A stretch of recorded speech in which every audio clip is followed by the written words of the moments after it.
विश्वास की करने वाली एक कथा है, बहुत ध्यान से सुनना। रामानंदाचार्य जी महाराज, सब लोग जानते हैं, रामानंद संप्रदाय के आचार्य। वे जब अपने बाल्यकाल में थे, उनके साथ एक बड़ी सुखद घटना हुई। एक गांव में एक महात्मा आए और वे महात्मा आकर के नाम की महिमा सुना रहे थे। बहुत सावधानी से सुनना सब लोग। नाम महिमा सुनते सुनते श्री रामानंदाचार्य जी महाराज तब अपने पूर्व नाम में और एवं पूर्व भाव में थे, घर गृहस्थी सब परिवार के संग थे।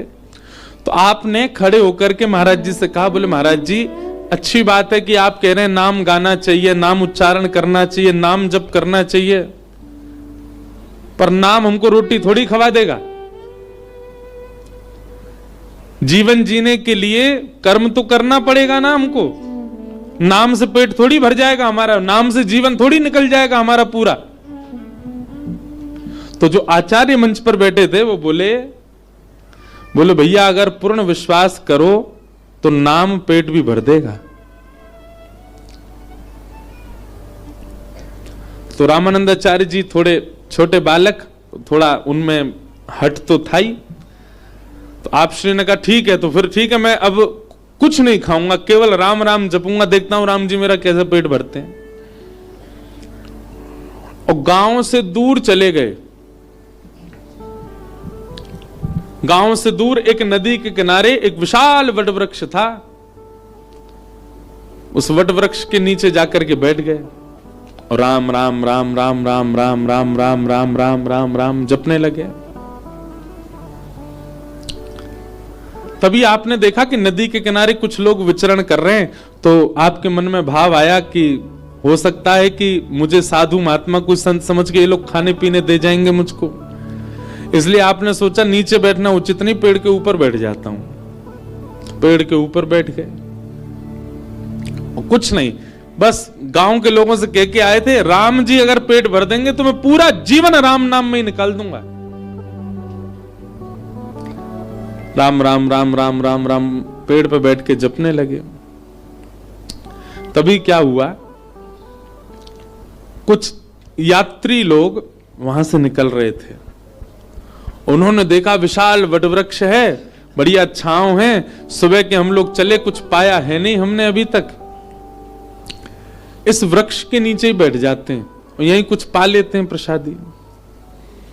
उस वृक्ष के नीचे सब लोग बैठ गए, अपनी पोटली वोटली सब खोल दी उन्होंने और सब नदी में स्नान करने लगे, आचमन करने लगे। बोले सब लोग यहीं प्रसाद पा लेते हैं। प्रसाद पाने बैठ ही रहे थे, इतने में ही उस जंगल का एक डाकू आ गया। डाकू के आते ही महाराज उसके घोड़ों को आते देख, उनके हाथों में सब औजार और वो सब लगे थे मारने के, उन सबको देख करके वो सबरे अपनो सामान वामान सब छोड़ छाड़ के वहां से भाग गए। डाकू आया पूरी सेना के साथ, उसने कहा हाँ भाई सुनो, ये सब माल यहां पर पड़ा है, इसमें से देखो हमारे उपयोग की क्या वस्तु है। सब खोल खाल करके देखा, उसमें थोड़ा बहुत कुछ धन मिला, धन सब रख लिया।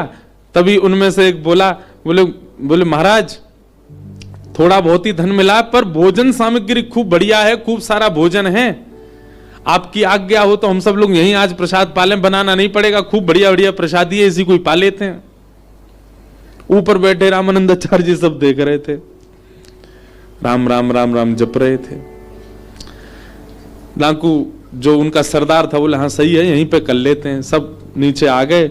जैसे ही प्रसाद पाने के लिए बैठे, पता नहीं कैसे जो सरदार था डाकुओं का, उसकी दृष्टि पड़ी ऊपर, और जैसे ही उसने ऊपर देखा तो रामानंदाचार्य बालक बैठे थे। बोले रुक जा कुछ मत खाना, इसमें से इसमें जहर मिला है। बोले क्या, आपको कैसे पता?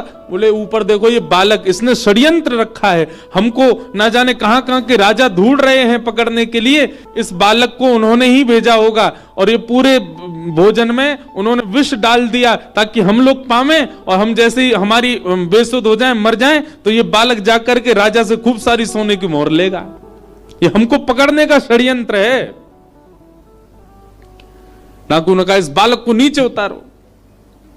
रामानंदाचार्य जी नीचे आए, राम राम राम राम राम राम राम राम राम। बोले क्यों रे बालक, हमको खिलाने के लिए ये विष मिला करके तूने भोजन पूरा नीचे फैलाया? बोले नहीं, राम राम राम राम राम राम। टांकुओं का सरदार बोला ये ऐसे नहीं मानेगा, इसका भोजन इसी को खिलाओ। रामानंदाचार्य जी तो मुंह बंद करें, इधर उधर भागे तो पकड़ लिया उनको। बोले इसके हाथ पकड़ो, इसके पैर पकड़ो, मुंह खोलो इसका। और जैसे ही मुंह खोल करके महाराज, अच्छा मुंह खोल करके भी कुछ गलत वस्तु नहीं है, पेड़ा खिला रहे हैं, मोहनथाल खिला रहे हैं, पूड़ी खिला रहे हैं, रबड़ी खिला रहे हैं, जितनी सामग्री थी सब खिला रहे हैं। रामानंदाचार्य जी के नेत्रों से आंसू गिर रहे। बोले जय हो राम जी, ऐसा प्रसाद तो मैंने कभी नहीं पाया कि 56 भोग ठूस ठूस के खिलाए जा रहे हैं। ये है राम नाम की महिमा। और उसी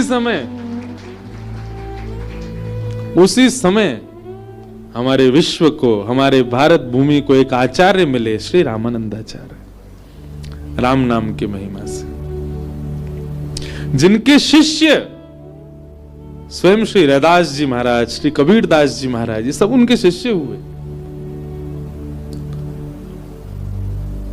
इसका मतलब ये नहीं कि आप भी बैठ जाओ गंगा जी पे, राम राम राम राम। अच्छा एक बात बोलूं, करके देख लो, कोई बुराई थोड़ा ही है। राम जी कहीं ना कहीं से कृपा कर ही देंगे। लेकिन हम एक बात कह रहे हैं, जब हमको एक कथा से ये बात विश्वास हो गई कि राम नाम से अन्न मिल रहा है, तो क्यों ना उस राम नाम से राम को ही मांग लो। जब अन्न साधन मिल सकता है तो स्वयं राम क्यों नहीं मिल सकते? भगवान नाम अति श्रेष्ठ। इसलिए नाम बहुत आवश्यक है जीवन में, भगवान नाम।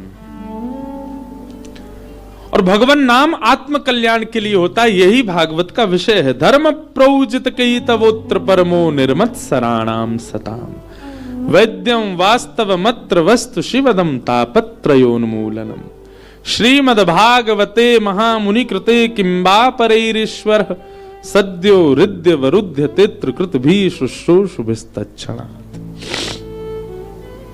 भागवत जी का द्वितीय श्लोक, जहां पर विषय, अधिकारी, संबंध और प्रयोजन 4 बातें बताई गई। सबसे पहला भागवत का विषय क्या है? आप कथा सुनने के बाद में कहीं ना कहीं अब आत्म कल्याण के लिए बढ़ने लगोगे।